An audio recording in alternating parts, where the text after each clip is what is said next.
I realized something, since I said I'm kind of Muslim, like, I'm Muslim light, like diet Muslim, like not, the only time I'm like, yo, Allah, my hair looks real good, can you just like not make it rain today, thanks, I'll see you on Ramadan, or something. So I'm like Muslim light, and I realized something though, is like, do I get 72 virgins too when I die?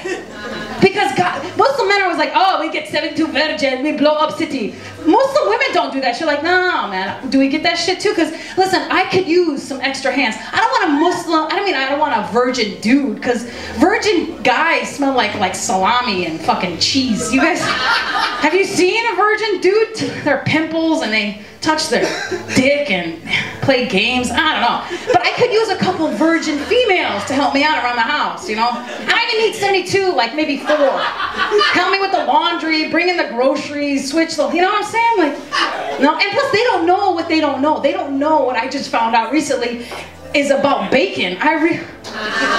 Yo, I found out, do you guys know how good bacon is?